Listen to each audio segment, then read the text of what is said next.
Gjatë paradites së sotme është zhvilluar mbledhja e radhës së Këshillit të Qarkut. 24 anëtarët e Këshillit të Qarkut kanë diskutuar mbi disa çështje të rëndësishme që ishin në rend të ditës. Miratimi i projekt buxhetit afatmesëm 2017-2019 të Këshillit të Qarkut. Gjithashtu për miratimi ka kaluar dhe vendimet e Bashkisë Gjirokastër për mundësi kalimi në pronësi të pasurive të paluajtshme në zbatim të vendimit të Këshillit të Ministrave për përcaktimin e procedurës së kalimit të pronësisë së pasurive të paluajtshme të ndërtuara deri më datën 10/8/1991 e të truallit funksional të tyre, kur nuk posedohen akte fitimi pronësie si dhe për regjistrimin e tyre. Ndërkohë që një pikë tjetër e rëndësishme ishte dhe miratimi i projekteve IPA. Kryetari i Këshillit të Qarkut zoti Armand Hila i shpjegoi me detaje mbledhjen e sotme të Këshillit.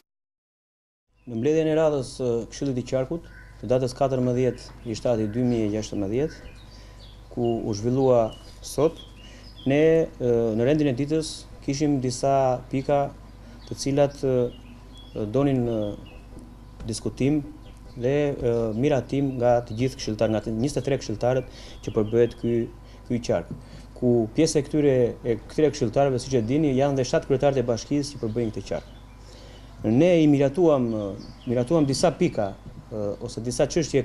thelbësore dhe kryesore për sa i përket problemeve të qytetarëve që kanë të bëjnë drejt për drejt me qytetarët.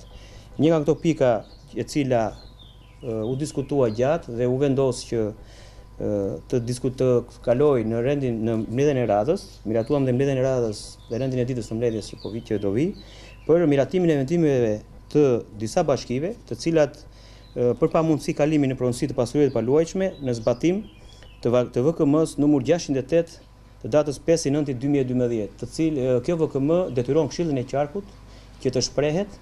dhe të marrë një vendim për këto kërkesa. Kjo ka të bëjë me ato ndërtime ose me ato objekte që janë ndërtuar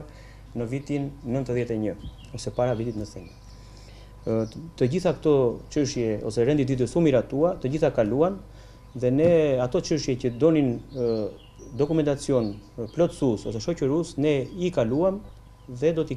i miratuam për të kaluar në rendin e ditës së mbledhjes së ardhshme. Këto projekte nuk kanë të bëjnë fare me buxhetin e Qarkut, po janë thjesht lekë të Bashkimit Evropian, të cilat Këshilli i Qarkut ka kërkuar që të përfshihet,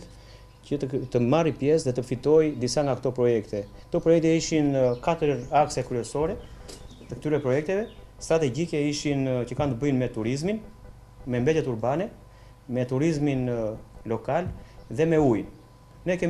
kemi aplikuar si Këshilli i Qarkut në 2 prej këtyre projekte strategjike, të cilat presim miratim.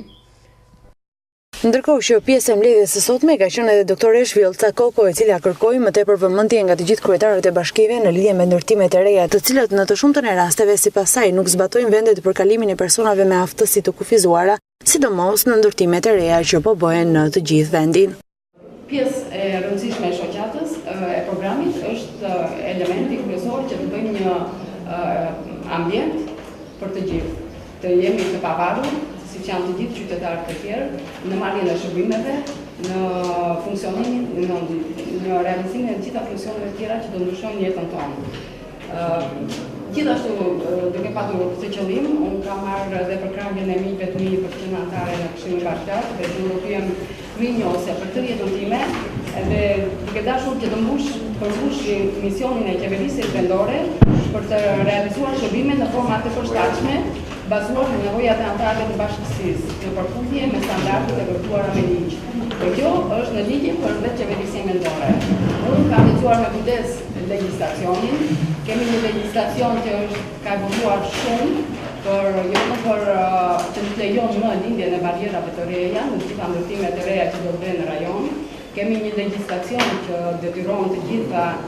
rikonstruksionet të bëhen me standarde për personat me aftësi të kufizuar, por kemi edhe një legjislacion që detyron të gjitha institucionet që ofrojnë shërbime për qytetarët të jenë të përshtatshme, të bëjnë aksesueshmërinë standarde. Ajo më është drejtuar mua si kryetari i Këshillit të Qarkut me një kërkesë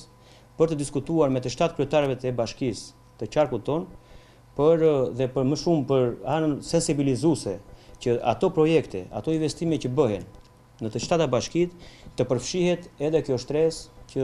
të bëhen disa rampa që këta ta kenë jetën ose të kenë më të aksesueshme këto investime, këto rrugë, këto investime që bëhen qoftë nga bashkia, qoftë nga qeveria, dhe kryetarët e bashkisë u shprehen të gjithë të dakord dhe shprehen dëshirën e tyre që të bëjnë takime me kryetarin e shoqatës, me doktoresh Vjollcën, që këto të jetë pjesë e diskutimit të këtyre projekteve, pasi disa bashki janë akoma në proces të bërjes dhe të shkrimit disa projekteve që kanë të bëjnë me bashkitë tona. Në fund të rendit të ditës janë diskutuar dhe janë propozuar për shqyrtim në mbledhjet e ardhshme disa çështje të tjera.